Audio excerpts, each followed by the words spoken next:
Welcome and thank you for joining us today as Affinity Community Services introduces the final installment of the Blackprint, a plan for building the capacity of Black LGBTQ plus women leaders. My name is Imani Rupert-Gordon and I will be your moderator today. My pronouns are she, her, and hers, or they, them, and theirs, and I'm the Executive Director for Affinity Community Services. Affinity is a social justice organization and we work with Black LGBTQ women, specifically on the South Side of Chicago. Joining me today are two incredibly amazing women and role models of mine. Our panelists are Mary Morton and Kate Kendall. Mary is the president of Morten Group, and Kate is the executive director for the National Center for Lesbian Rights. You can find out more about these speakers in their bios to the left or by reading their very impressive Wikipedia pages. This is going to be a wonderful conversation, but before we get started, I want to give you a quick overview of the platform to help you get the most out of this workshop. The first, because we are in such a large group, you'll notice that you're already on mute, but this doesn't mean that you won't be able to interact with us. If you look to your left, there's a box that has chat and questions and answers. Under the chat tab, you can interact with other people that are participating in this workshop. And under questions and answers, you can write questions that I will ask to the panelists. You'll also notice that at the bottom of your screen, you'll have several purple icons. You can go ahead and hover over those to see what they do and click them and try them out. If you find that you have too much going on, you can click the blue icon to the left and it'll reset your screen.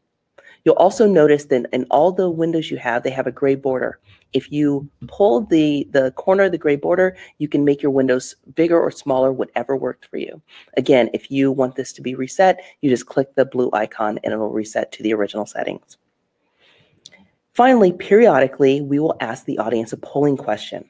These will be shown on the left screen, and they're designed to let us know how you're experiencing the workshop. And this will give some feedback about how I should ask the questions to our participants. So first, let's start a polling question.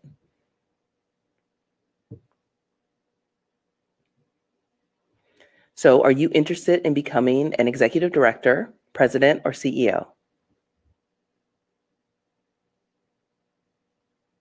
And while you write in there, we're going to go ahead and get started. But you notice that the polling questions will move a little bit too. So if you are busy looking at our faces, you'll see when a polling question pops up. But go ahead and answer that, and we're going to get started. So the topic of today's workshop is building executive power. We know that Black people, people of color, women, LGBTQ plus people are underrepresented in holding these positions. And we're sitting with some amazing, amazing women in powerhouses right now. So to start off, could you please tell us your pronouns and briefly explain your professional trajectory? Mary, let's start with you. Okay, well, thank you. Great to be here. Let me say that my pronouns are she, her, and hers. And I started my work coming out of college in associations. Chicago is where I'm based and live, is an incredible town for association management. And I came out of college and went into a management position. And so that was a unique experience because I did not have experience managing people, but I quickly learned how to, and read a lot. I read a lot and really took the opportunity to speak to people, to women that I knew, but I didn't necessarily have a mentor. I have to say I didn't have a mentor. So I went into association management for a number of years, but I was also becoming an activist, if you will, and really wanted my activist life to be more closely connected to my professional life.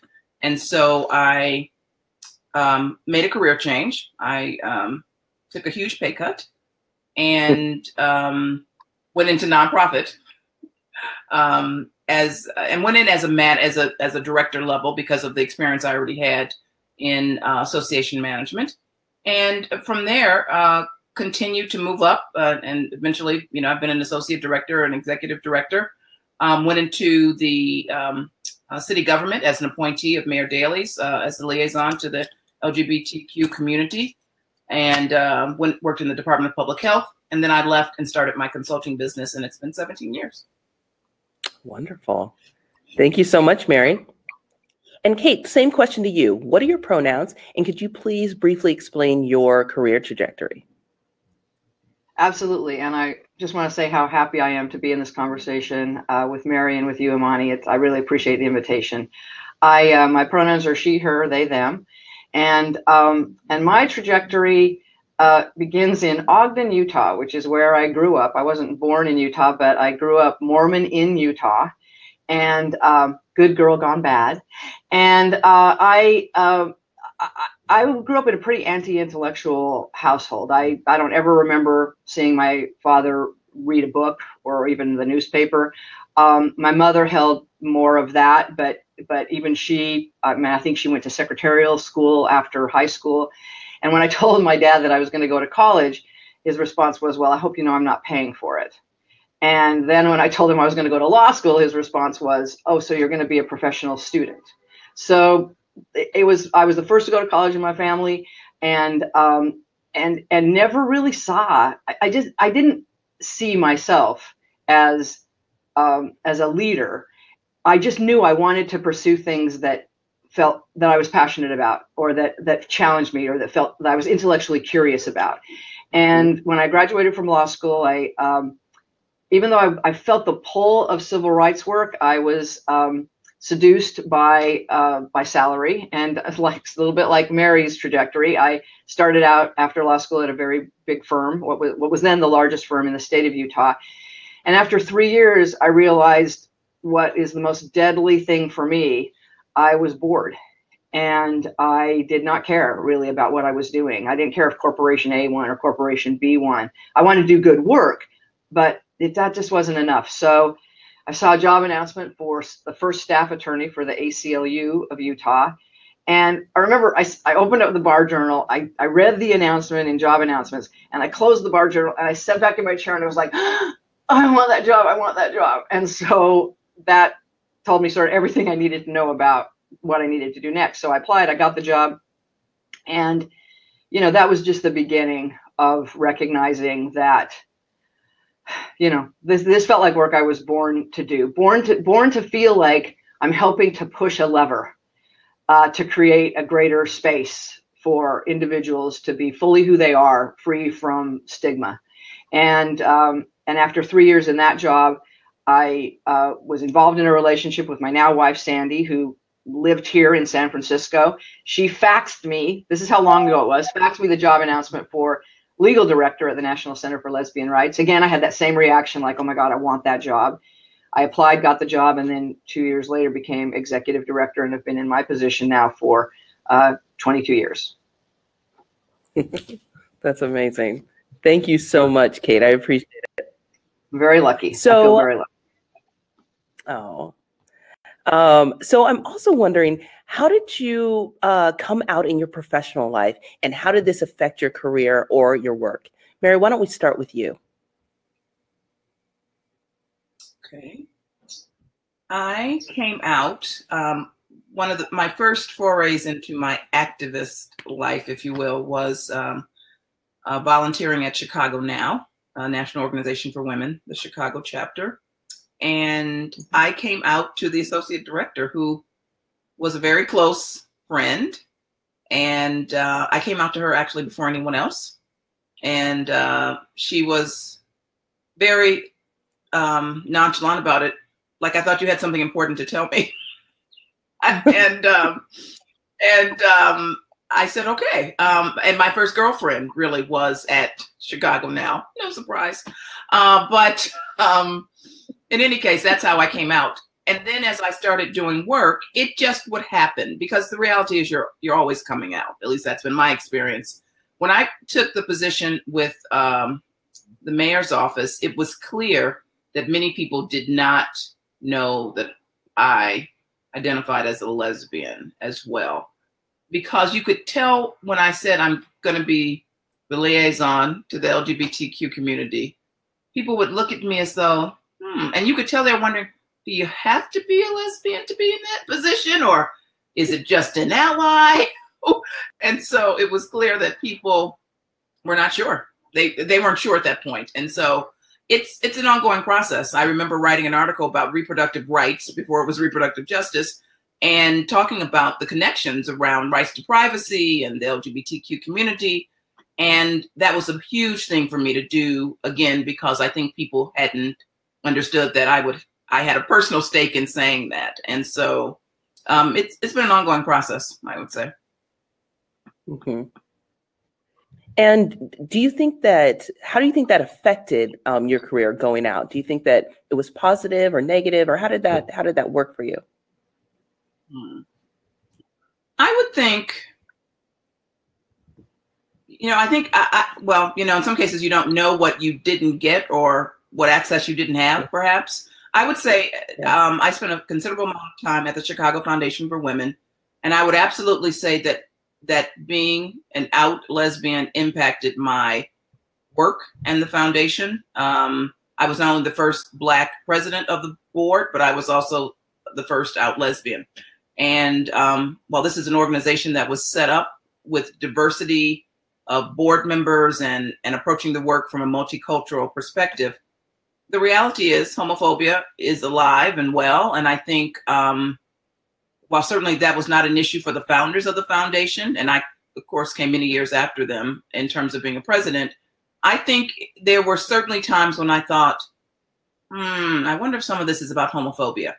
Because frankly, in some cases, I would certainly say as a Black lesbian, I often think that the discrimination or pushback I may be receiving is based on race. But in this case, I would say that I thought some of it might be homophobia. Yeah. Deborah King calls that multiple jeopardy, when there are so many oppressions that you're not actually sure where the discrimination comes from. Thanks so much for that, Mary. And Kate, what about you? How did you come out in your professional life? Well, I was no profile in courage. I was not out when I was in law school, except to the other two lesbian friends of mine in law school. I was not out at my firm because I just knew that there'd be no way I would advance at the firm if they knew that I was a lesbian. I remember taking my gay best friend, who's still very close and our housemate most of the time, to the Christmas party, the firm Christmas party. So I did all the things that, are like suck your soul, but I felt like I had to do it. And my very first day on the job at the ACLU, what was then the development director, but she became the executive director of the ACLU of Utah. The very first day, she asked me straight up, so Kate, are you a lesbian? And I thought, oh my God, she watched me walk. And so she knows that like I was dead giveaway. And I was so taken aback by the question. And for a second, I had that, all that internalized shame sort of bubbled up. But I thought, wow, this would be so freeing. And I just said, well, yes, Carol, I am. And that was just, it felt so remarkable and so freeing. I was still, from that point on, I wouldn't say I was actively in the closet, but, when I went up to the legislature to lobby on bills, I didn't identify myself as being a lesbian, but more and more people knew. And when I left the ACLU to take the job as legal director at NCLR, the Salt Lake Tribune did a big, front of the B section above the fold story about me leaving, because the ACLU is the biggest thing in Utah and the most hated organization in the state. So occupying the left, the ACLU really was the biggest thing. And I was constantly doing news stories and debates and interviews. So it was a deal that I was leaving. And in that story, I mean, obviously I'm going to be legal director at National Center for Lesbian Rights. I talked about being a lesbian. And I think that wasn't a surprise to anyone. But I protected my privilege. I had passing privilege and I deployed it. And as you talked about the multiple intersections, I mean, I think this is a huge difference between white LGBT folks and LGBT folks of color. First of all, there are those multiple intersections that can be very oppressive, but it's also the case that many, many queer people have the ability to pass, and we deploy passing privilege if it's to our advantage, and we mute it and we don't use passing privilege if we don't think it's going to hurt us. And we have to recognize that that's a privilege queer folks of color do not get to exercise. I feel like that just creates a higher level of responsibility as white queer folks to really stand as fierce allies and do our own anti-racist work. Thank you so much, Kate. Appreciate that. Appreciate both of the work that both of you do. You know, some of us haven't had to think as hard about coming out, and that has to do with the work that you do. So thank you so much for that. And I am, of course, one of those people. So thank you. So sometimes we concentrate on the impressive titles for jobs, but we ignore the more difficult parts of the jobs. Have you ever had to make a decision that you knew you would be criticized from either side? What was the decision and how did you handle it?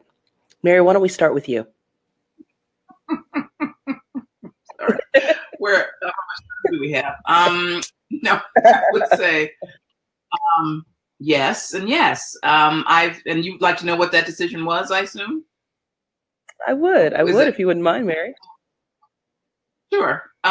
So I took over as the interim director of an organization, and I've been the associate director, and I did not want to be the executive director, and I became the interim, and within 4 weeks of starting, it was clear that there were going to be some budgetary issues, and that I was going to have to make a decision about paying staff or taking care of a piece of work that we had already committed to in the organization.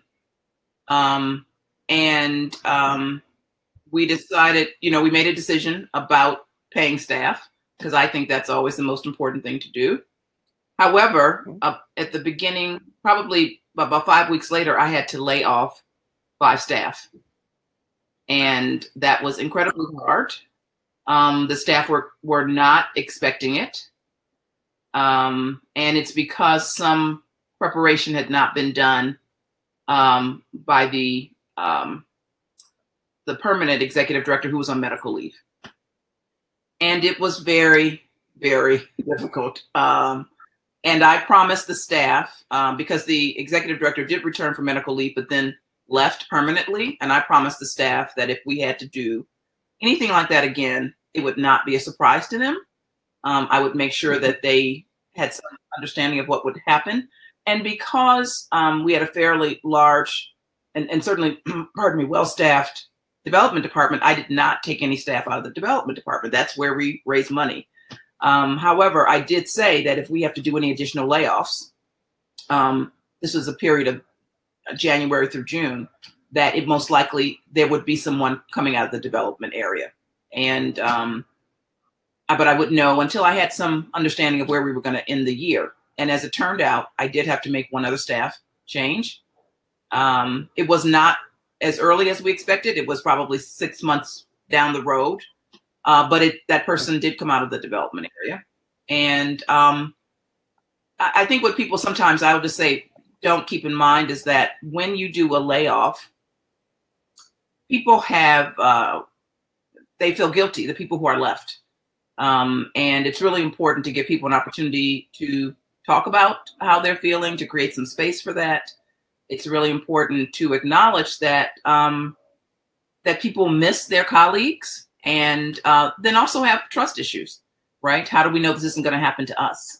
And so it was a very, very difficult period. I got through it. It is one of those things that if it does not kill you, it will make you stronger. Absolutely. But I did it with a support system of people who are not necessarily close in, but were people who I had already started my consulting business, and I had contacts and colleagues all over the country. And I certainly turned to them for support. It was a very difficult time. I'll tell you, I walked in my office on occasion and just closed the door and had a good cry because it was overwhelming to walk into something like that. And, I'm happy to say we got to the other side of it. And by the time I left, the staff were asking me not to leave. I mean, the permanent person was coming in and things worked out, but I worked very, very hard to make, for that to happen and for the staff to feel comfortable with me and to feel like they were in a safe space and that there was going to be some transparency in how we operated. Gotcha. Thank you so much, Mary, for just your detail in that as well. So many people are interested in these positions. In fact, 83% of the people that are watching today are interested in being a chief executive of an organization, but so often we don't hear those stories. So thank you so much for that. And Kate, I want to ask you the same question. Did you make a decision that you knew would be criticized from both sides? And what was that decision, and how did it turn out? Well, I really want to double down on Mary's answer. I think the most traumatic part of my tenure and the most sleepless nights were triggered when we had financial issues that I feel like every single nonprofit does. You have, throughout the cash flow throughout the year, there are times when it's great and there are times when it's tight. And when we had our economic downturn, maybe 4 years ago or so, we had been very lucky to not have to ever do any layoffs, and then we did. And I'll just say, I mean, even just the thought of it makes me nauseous again. I mean, it was a terrible period of time, and we pulled out of it. But oh God, it's that really is the worst of the worst. But we also, NCLR, we consider ourselves, and this is the nomenclature that we're using, so I'll just use this word, deeply intersectional. We recognize that LGBTQ people are represented in every single demographic, and really every issue is an LGBTQ issue in some way. And that if you're going to do your best work for the queer community, you have to recognize where people sit, and particularly folks that have multiple identities. So we've done a lot of immigration work for a very long time. And one issue that we back when Congress was functioning a little bit, they proposed comprehensive immigration reform, and it looked like that might pass under Obama.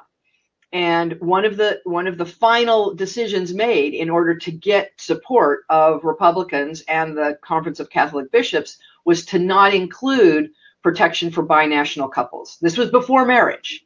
So you had couples in a binational relationship, one an American citizen, the other a foreign national, and the bill would not recognize them as a couple, even though they couldn't marry. And so it was a hot issue, and we made the decision with my staff and my board, we had multiple conversations about it, that we would nevertheless support comprehensive immigration reform because it was so important to get the other protections that were in that bill for undocumented folks in the United States.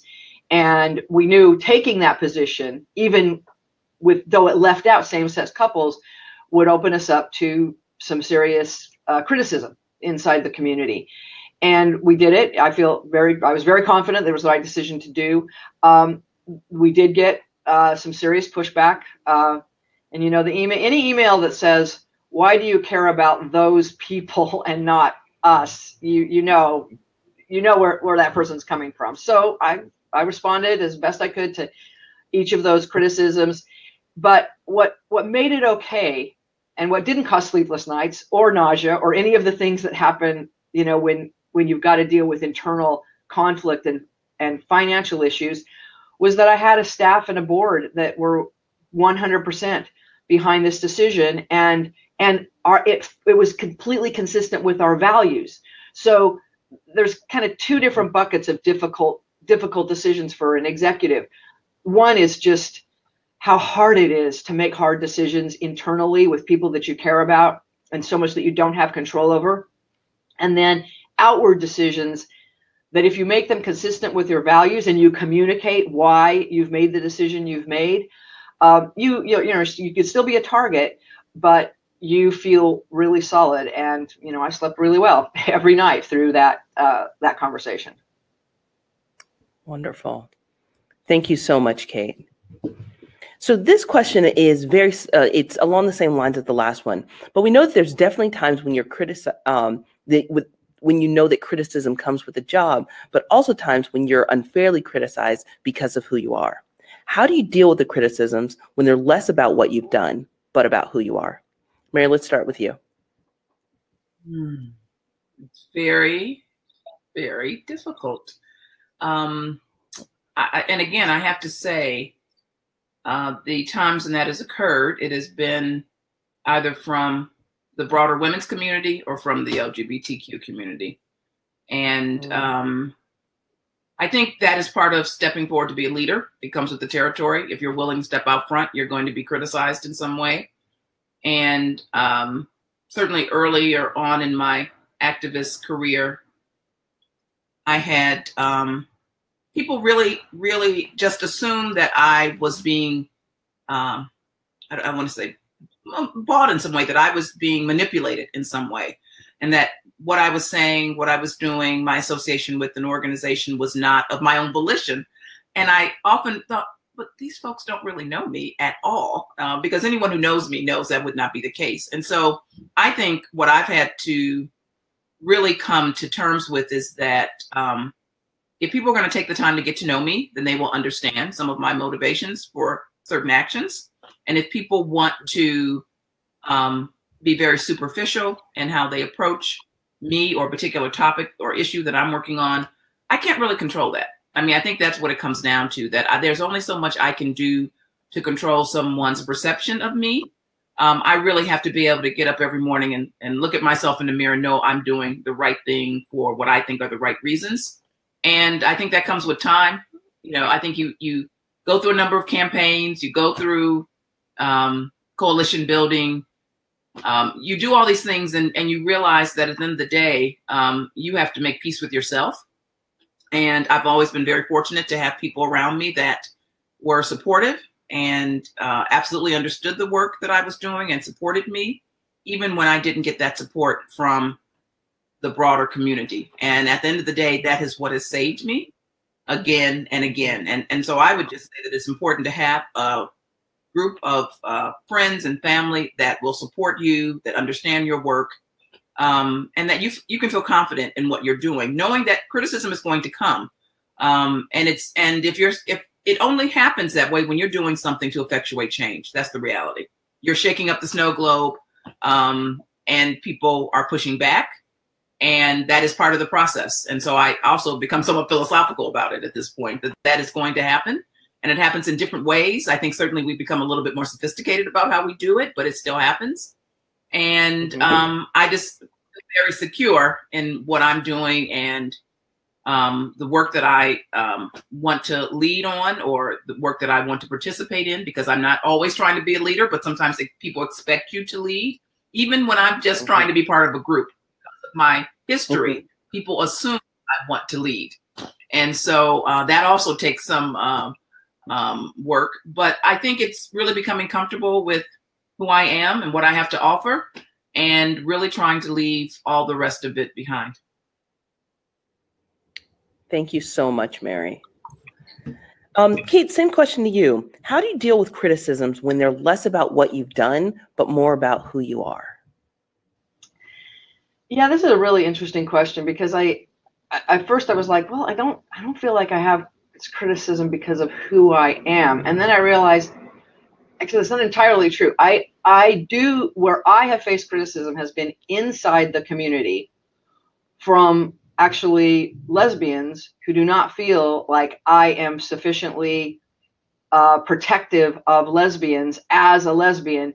And this usually comes out of the work that we do on transgender issues. Why we should not call ourselves the National Center for Lesbian Rights if we're going to do transgender work. And I mean, obviously, I totally reject that premise. I feel like if we can improve the lives for transgender folks in this country, lesbians are going to be better off. And so, you know, there is a clear through line. That's really where the criticism has come from, mostly thinking that because I'm a lesbian, I'm supposed to be a certain type of lesbian, and I'm not sufficiently lesbian if we approach issues and have a wider aperture for who should be protected and what our work should be in the community. I feel like the slight perspective shift I would give to this question is, I feel it's more often not being seen as, because I'm a woman and a lesbian, being, you know, sort of dismissed. Gay men particularly, and men generally still hold most of the power and most of the currency. And I feel like more, that is how it's showing up more. It's less criticism and it's more just not being taken as seriously. And, you know, that's its own kind of wound and its own kind of a cross to bear. Right. Thank you so much for that, Kate. And I really appreciate that you said earlier that that you have to be intersectional in your work. And of course, transgender people are lesbians as well. And I just appreciate all that you said about why it's important to be intersectional in your work. Thank you. I wanted to ask another question. This is similar to a question I asked earlier, but what I'm getting at, I really want folks to understand what it means to be the chief executive of an organization. And I'm wondering, what is the most difficult decision you've ever had to make? Before we talked about being sort of between a rock and a hard place, but what is the most difficult decision you've had to make? Perhaps you had to make a compromise in some way, or something that, at any other position, you wouldn't have had to make this decision or be held responsible or accountable for it. So that's what I'm interested in. Mary, could you tell us the most difficult decision that you've had to make in an executive position? Well, I would say I had to make a difficult decision, not with regard to when I was working in nonprofit. I had to make a decision to close a program. That was really hard because, of course, it had an impact on staff as well. But more importantly, to me, was the work that we were doing, that it just, when you looked at the numbers, when you looked at the priorities of the organization, it just didn't make sense to continue the work. Mm-hmm. And it wasn't that the work wasn't meaningful. It wasn't that people weren't connected to it. But on a very practical business level, it did not make sense to continue the work. And I had to close the program. And so that was certainly very difficult. In my own business, I'll just say that I've had to go in because I have staff, and at the end of the day, my business is called Morten Group. It's not Purple Tulips Productions, which it could be, but it does have my name in it. And so, and I am the president. And so when a staff person does something that I don't agree with, or is not indicative of how we do our work, I do not ever go in, even though it may be clear that a staff person has carried out a particular action. I don't go in and ever throw that person under the bus, if you will. I think that is not appropriate. I think that since I'm the president, I'm just going to have to take that in. And it comes with the territory. And I want my staff to know that because I always tell people, if you are sitting at your desk folding your hands, then of course you're not going to make any mistakes because you're not doing anything. And while I know there are going to be mistakes, we want to turn those into teachable moments. But if someone in the spirit of doing what they think is right has really not done something that is right, or is not consistent with our values and how we carry out our work, then I take that on. And I'm the person that deals with the client. And I think it's very different working in a nonprofit than having clients who are paying you to carry out a specific piece of work. And that's usually because they either need additional resources or they don't have the skills internally to do that particular piece of work. And so I feel very strongly that my team has to be able to rely on me to have their back at the end of the day. And it's really hard when it's not something I would have ever done in 1,000 years, but it has occurred and we have to address it, and then we have to move on. And I'm really, I want to address it. I want to be clear. I want to be direct, and then I do want to move on. But I will absolutely be the person who takes that on for my team, because I think it's my job as the president of the company. Wow. Thank you so much for your honesty, Mary. That is probably something people aren't thinking about when we think about accountability, having to take responsibility for a decision and for an action that isn't yours entirely. Thank you so much for highlighting that. You'll notice to your left to your screen, there's another polling question. We're wondering, do you think you have to love the work to be a successful chief executive? We want to hear from you. Let us know. And Kate, we have the same question for you. I'm wondering, what is the most difficult decision you've had to make as a chief executive of an organization? Well, I want to piggyback a little bit on what Mary said there at the end, because I do think it's being able to say the sentence, I take full responsibility for our mistake here and what happened, and I'm very sorry, is a really important sentence. The sentence should not be, Jane in our development shop made that mistake and we've taken action to make sure it won't happen again. The sentence has to be, I take full responsibility for that mistake and we've taken steps to make sure it won't happen again, but I am accountable. And I think that's, I don't feel like it's a difficult decision point, but it is, I guess I just want to underscore one of the most important factors for a successful executive is having your team trust you and support you and being willing to take direction from you. And you're never going to have that if they feel like you are too invested in protecting yourself at their expense. And so I, like Mary, I've had mistakes made that have me like, smoke coming out of my ears. And I'm like, oh my, yeah. And then of course, the way I communicate with whoever was affected by it is I take full responsibility.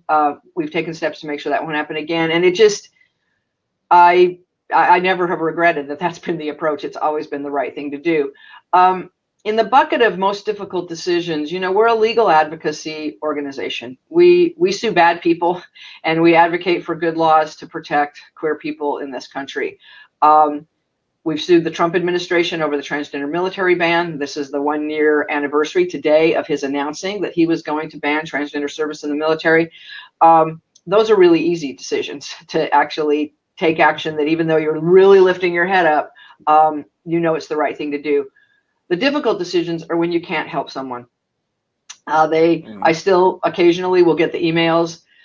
We have a helpline and a dedicated employee lawyer who staffs our helpline, either by the phone or email, and responds to people who request help. I see a lot of those. Sometimes people come directly to me or they'll call me, and they have a horrific story.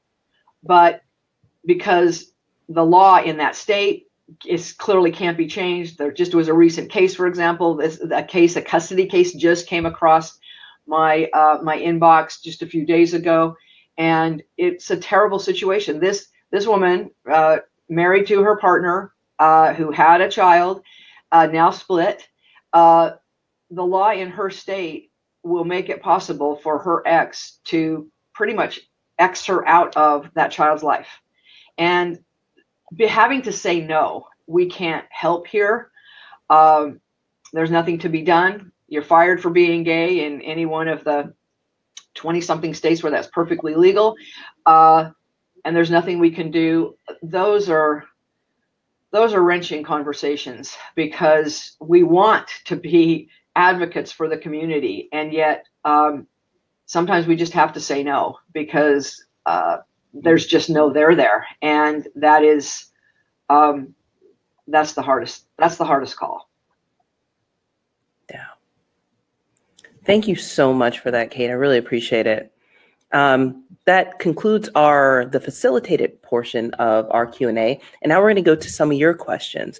There's some really great ones here. Definitely feel free to keep them coming in. So the first one I see, please have the panelists describe their internal journey from being an activist to being the person who's responsible for running an organization. Oh, that's a good one. Mary, why don't we start with you? Okay. I would say the journey for me really started, I walked into Chicago Now in the late 80s and always considered myself to be a feminist. Because I read Ms. Magazine and Essence, and I thought that, sort of took everything in that I needed to know. But had been, watching issues, and I grew up in an activist family. So I'll just say that my mother was very much an activist in our community. And we were, I was raised with this idea of either you're part of the problem or you're part of the solution. And we all have some work to do and, get to it. And so that was certainly something that I grew up with. And when I started my volunteer work, because I was often one of a few or the only one in the room in terms of being a woman of color, but was even when I was just starting out, I wouldn't say, well, I had a lot to say. Let me just say that. I had a lot to say early on, and that was clear. And the same person that I came out to that I mentioned earlier, who was the associate director of Chicago Now, also saw that, okay, she's got some natural leadership skills, perhaps, that we should help develop. And it was clear that I also wanted to. So we met somewhere in the middle. And so she was a huge, huge mentor and would just push me forward and for leadership opportunities on a fairly regular basis. So I went on to become the first African-American president of that board as well. And she has continued to be a part of my life until recently, about a year ago when she died.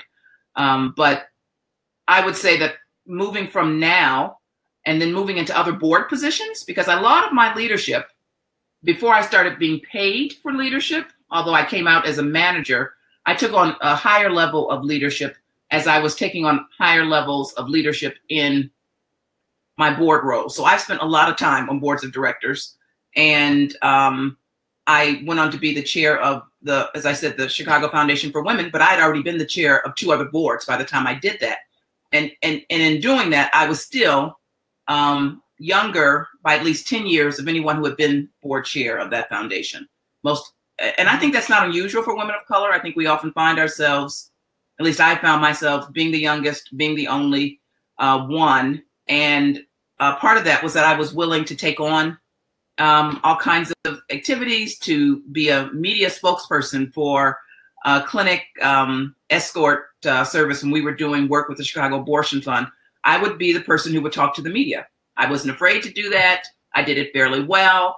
And of course, it was really very helpful. And I understood this early on, why it was helpful to have a woman of color do that, because still we have not conquered the perception that women of color need to have access to abortion services and reproductive justice overall, that we still are fighting that X number of years later. And so you can imagine what it was like in the 90s.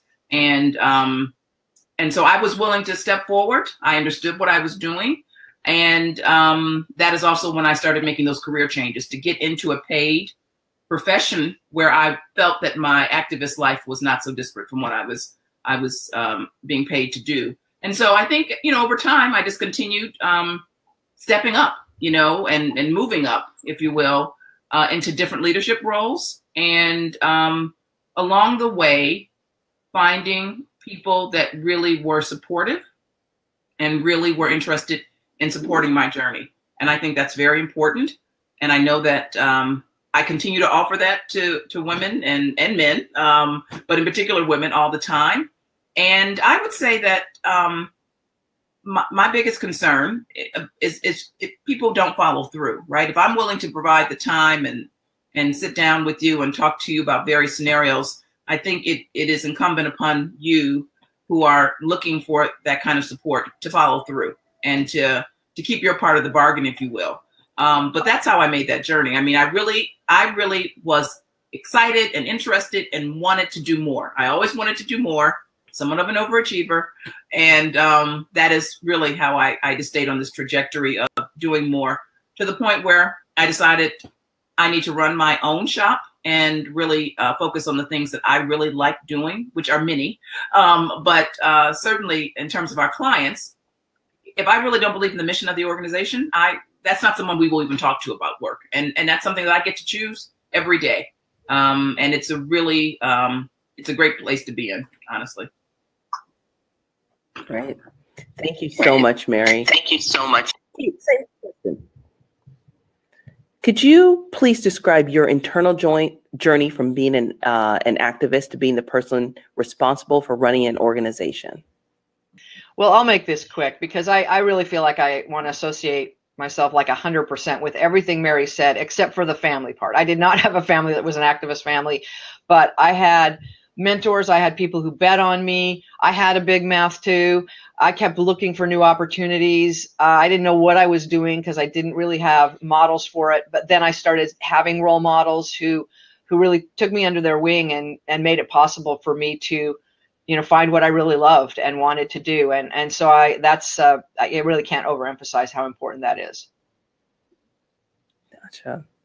Thank you so much. You know, Kate, why don't we stay with you? Because I know you have actually a really great example for this. But someone's asked, what are some good strategies in working with gay men when we are only lesbian, queer women in the room and it's all gay men?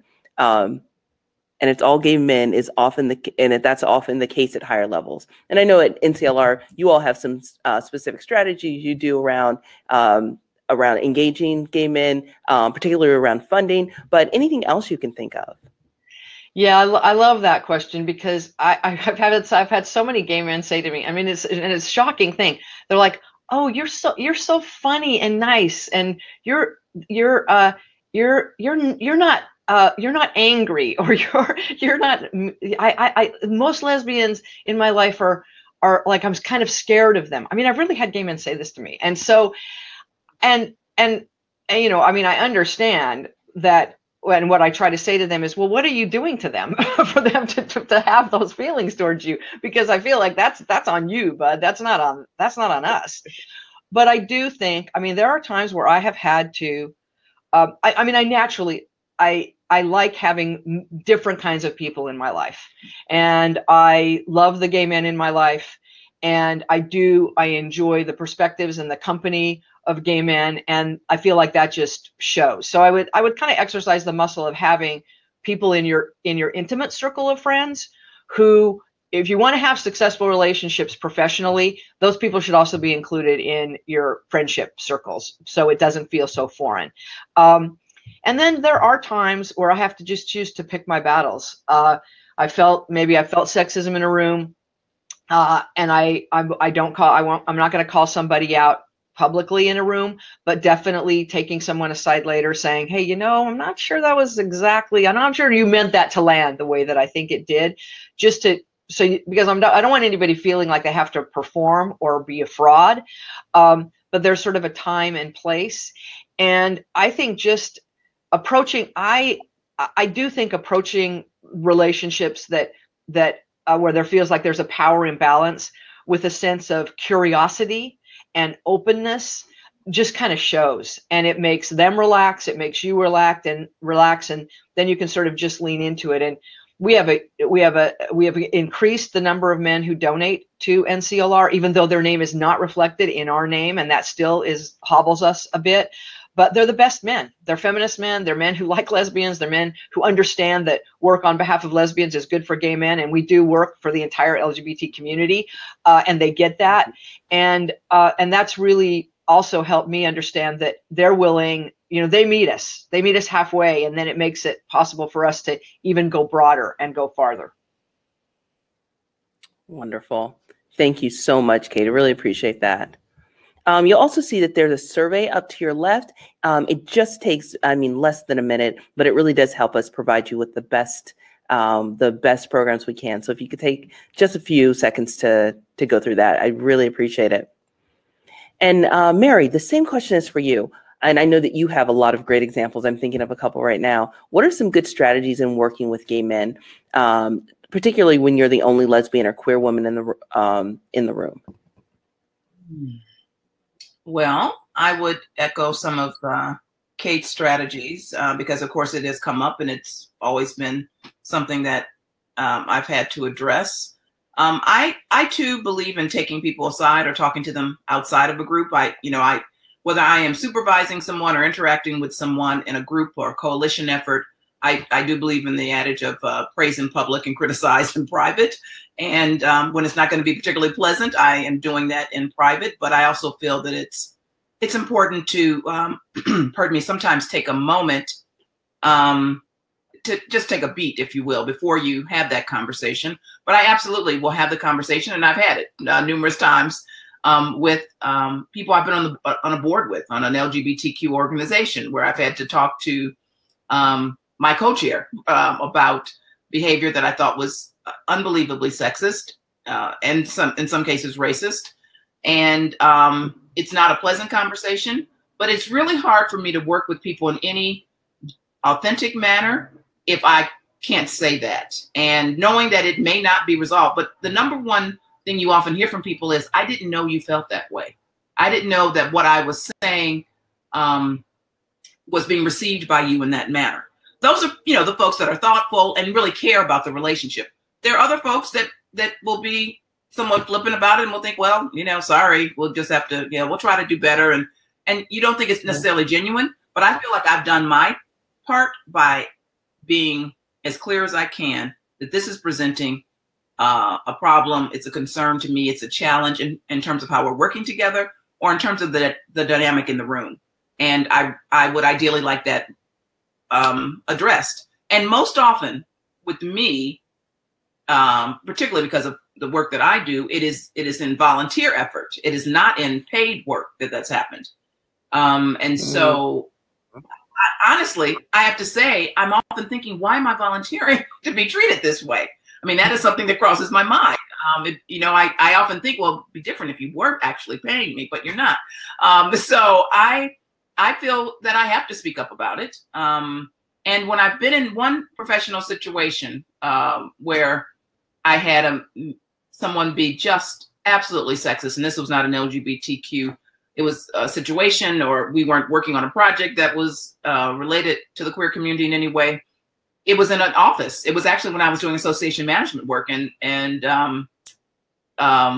someone who was my boss's peer called me something that was inappropriate, and I reacted almost spontaneously without even thinking about it, and had to talk to the division director about it, who was enormously supportive and essentially said, good for you.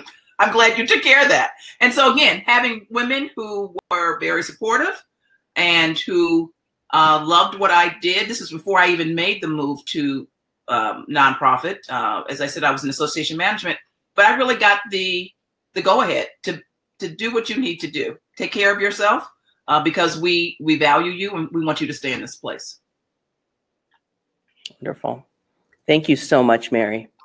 I think this is going to be the last question we're going to get to pull. But before we do, here's a polling question for you. Do you think that the salary of women executives are less than the salary of men executives in the same position? And let us know what you think about that.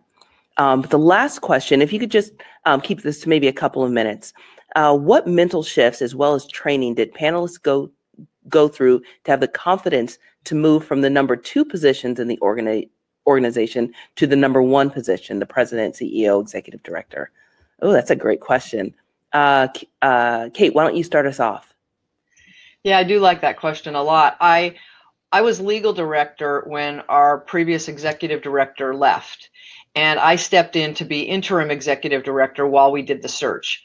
Absolutely clear, I did not want to be the executive director. I wanted to continue to do the legal work, and I wanted to be the legal director. And I was in the interim executive director position. We were doing interviews, trying to find someone. Nobody was fitting. And as months went by, I started liking the job more and more. So I cheated. I had like training wheels in the position of the executive director and realized I really liked it. But and I think the mental shift for me was, wait, I can impact the legal work because I am in charge of how we're setting the agenda and the vision. And but I didn't, it wasn't that I didn't think I could do it. I didn't want to do it. I mean, I think there were things about the job that I didn't think I was going to be very good at, like fundraising and stuff like that. Well, it turns out, you know, I was, because I'm passionate about this work and could sell it. So I had to kind of overcome some of my own blocks. But if anybody is interested at all in being a leader, you know, I would be like, jump into the deep end of the pool. There will be plenty of people to help you, you know, swim to the side or hold you up. And it's a wonderful thing to be able to feel like you sit in a position where you can empower your team to do their very best work, and that can ripple out and have an impact on the entire culture in a way that improves the lives of the community you're serving. Wonderful. Thank you so much, Kate. Really appreciate you.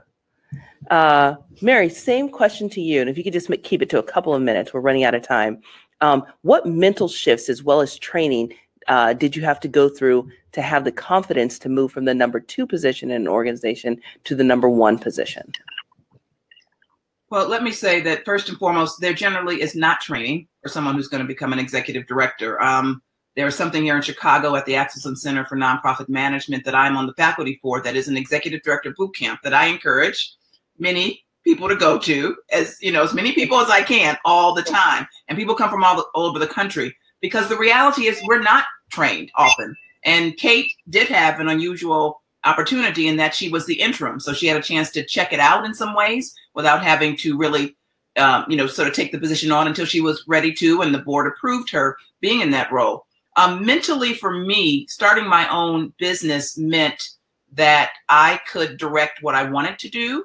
And the reality is, as consultants, if we have an unpleasant experience with a client, we don't ever have to work with them again. And I have to tell you, that's helpful. When I started out, I did not have staff. I didn't have staff, really regular staff, full-time staff, until 10 years into my consulting business. And so it was a lot of what I thought, talking to other consultants, but taking it on gradually. And that's essentially what Kate had a chance to do. I think when you have a chance to have a peek into what it might be like, it doesn't seem quite as daunting. But I have to tell you, that is not how it occurs for most folks. Most folks are thrown into the deep end of the pool. And I have to say that I think what we have not done well in nonprofits overall is talent investment. We have not invested in our nonprofit workforce, which is why we see women, and particularly women of color, not rise in the same way that men will, certainly with not the amount of speed, if you will, in terms of the career trajectory. And so I think that's really important, that you do seek out training and that you do read books. I think that is so valuable, and that you do talk to folks who are doing what you want to do. I think that's really, really important. And I just encourage you to do all those pieces, because generally you're not going to get training. And I put that in quotes. Gotcha. Thank you so much. And that is a perfect segue. Mary, if you could start off, could you leave us with 3 things that you'd want us to remember? And then you just mentioned also reading books. If you could also share with us one book that changed the way that you think. Oh, goodness. Well, I would say early in my career, it was a book by a man. It was The 1 Minute Manager by Ken Blanchard. And it talked about not dressing for the position that you're in, but for the position that you want. And I took that very seriously. And so that would be the one book that I think, still holds to this day. And the other book that I will say that I use much more frequently now in my executive coaching is Fierce Conversations. It's by Susan Schott. And it's a book that I was given when I was leaving a position. I really needed an executive coach. And this is a book that my executive coach recommended. And now I use it in my executive coaching practice. And I highly recommend it. So I'll just say Fierce Conversations. Gotcha. And quickly, if you could tell us 3 things you want us to remember. First, I would say be strategic. Really look at the various sides of the opportunities that you have. And sometimes it's as literal as making a list. So be strategic about what you're doing, how you're doing it, and when you're going to do it. I would say be authentic, be yourself, bring yourself to whatever you're doing. And the third thing I would say is to have a sense of humor. I just think that is so important. This work is really important. However, we must be able to have some distance from it, and we must be able to laugh. Thank you so much, Mary. Really appreciate you. Kate, the last word is yours. Could you leave us with 3 things that you'd like us to remember, and 1 book that changed the way that you think? Well, it'll be 6 things, because everybody should definitely do Mary's 3 things, and then the 3 things that I would add to that would be, I feel like these positions I do think they require a sense of passion.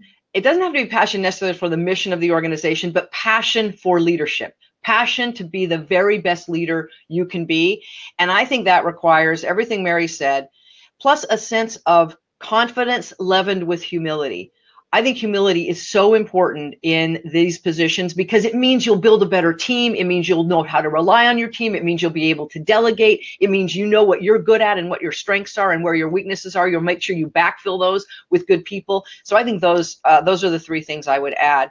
And then the book, For me, it was Patricia Williams' The Alchemy of Race and Rights, which I read many, many years ago, because I think, and I think this is particularly true for white leaders, it is impossible to be an effective leader if you are not really dismantling white supremacy and racism in this country, because that infuses and infects so much of what we want to change. And if that is not top of mind for you as a white leader, you're not doing what you should be doing. Okay, thank you so much. That is all the time that we have today. I want to thank Kate Kendall and Mary Morton for your wisdom and for your honesty and your frankness in sharing this with us. We really appreciate it and are excited to build the next Black LGBTQ plus woman leader. Thank you so much to our audience for your amazing questions. I'm always impressed. Thank you so much. And this was our final installment of the Blackprint. And we hope you enjoyed watching it as much as we enjoyed making it. Remember, if you miss one, these are available on demand, so you can sign up for them on our website still if there's one that you miss and you'd like to see another one. Thank you so much. Please go out there and be great. Affinity believes in you. Thanks so much. Take care.